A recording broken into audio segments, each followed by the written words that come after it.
only you can bring your unique twist, your unique vision, your unique sound, your unique voice to that.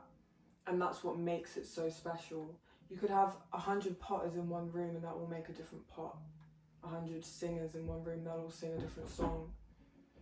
There's no boxing us in, and the medium you use to express yourself doesn't confine you like in a little box where you have to just do it a certain way. Every poet has a different voice, and imagine if there was just like one poet in the world and then all the other poets just thought, you know what, there's already a poet, so I'm just gonna quit on my dreams, even though I've got this like fire inside of me telling me that I need to write, that I need to express myself in that way.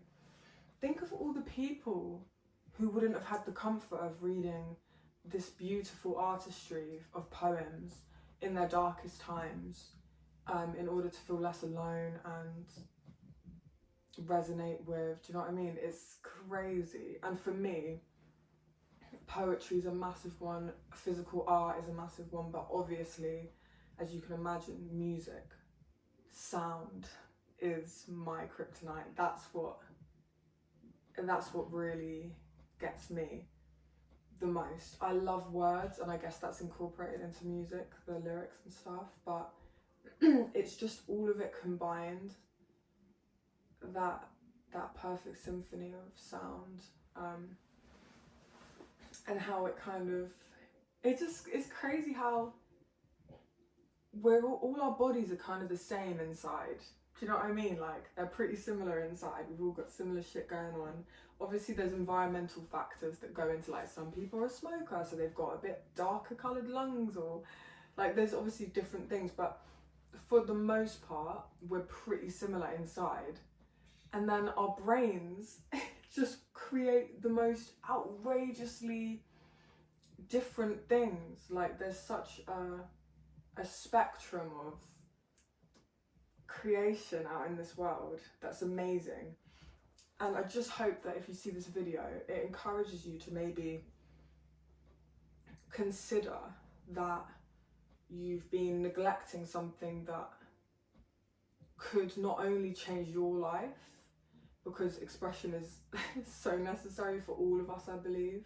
I don't believe that there's creative people, I just believe there's people that tune into that side of themselves and people that don't. And I just really hope that if anyone watches this, you maybe write a poem. Just write a poem. No one ever has to see it.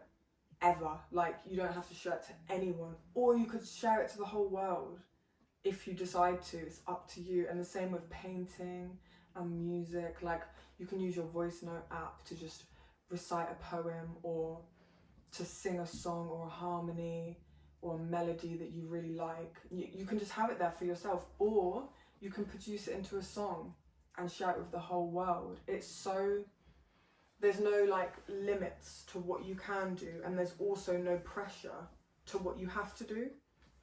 I think some of the time what stops people getting started is that mad pressure of like, okay, like, why would I make a big song? Because I know I'm too shy to share it, so they just don't do anything. And I've been like there myself years ago, before I actually started releasing music, before I quit smoking, and I was just proper like insular. And then once I'd created something I loved that much, that took care of itself. That fear of like, oh God, but what if no one likes it? I didn't care. I liked it. Like, it didn't matter to me what happened. Like, I liked it. I loved it. And I created it from nothing. And then it was everything, you know?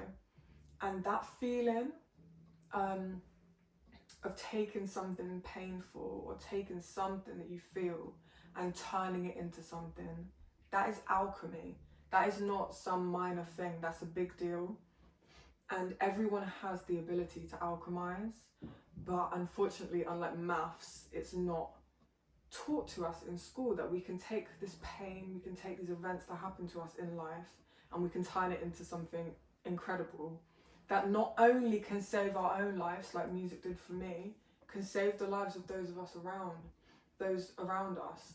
And it's beautiful.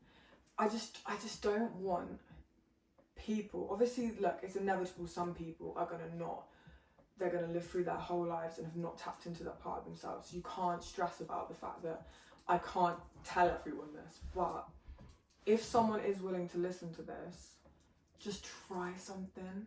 Just write a poem about the tree outside your house or the tree in the park. Write a poem about it. What does it think? What has it seen? What has it experienced? What does it feel? How did it feel when the tree that it had grown next to its whole life was chopped down? You know, like all these things. What stories has it heard, this tree? Like, it's amazing, right? And then you could write about the ocean. Like, okay, cool, that's a body of water. What do I write about? Well, there's so much you can write about the ocean. All the bodies that it has held and comforted, like, during their times of need. All the pain that it holds on to, that it's washed away for other people. How it has been filled with fish, and all the little mutterings of the fish, and all of those stories. How it feels to be salty. Like, there's so much that you can write about from the ocean as well, and it goes on, like the wind that you feel. And then also the little child that sat on the wall and it's lost its mum. You can write about that. You can write about the mum. Like, anything that you can think about, you can write a story or a song or a poem about. And it's kind of weird. It's kind of a weird one, because you could kind of be like, yeah, but why?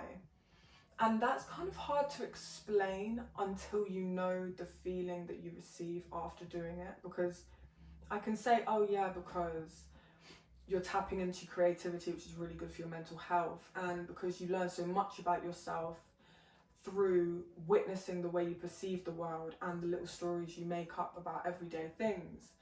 You know, I can tell you all of these things, but until you know that feeling for yourself of alchemy and creation and creative writing and art, it's something that seems like you could take it or leave it for a lot of people. I guess I'm blessed to have always just had this need from a very, very young age. But yeah, I just really hope that if you take anything from this video, it would be that get lost in the ordinary of life. Get so lost in it that you start to look at a brick on the floor and think about what it's heard or how it felt to be walked over so many times and never really noticed, like, and how sometimes that's actually how it feels to be human. Sometimes people walk all over you and don't seem to notice you sometimes, and tying in the really ordinary inanimate object, if you want, with the very complicated human experience. And I think doing so, the greatest thing about doing so is it can add magic into every moment. It's like going to the gym, you work that muscle, and eventually you look around. You get to a point where you've been doing it for years, and you have days where you look around and the walls of a house are speaking to you, and not in like some I'm losing my mind way, in a very beautiful way of like, what have they heard? What have they contained? What secrets do they know? The trees, what have they heard? The blue sky, like, you look around and you just see everything as so full of wonder, and that is enough to change a life forever.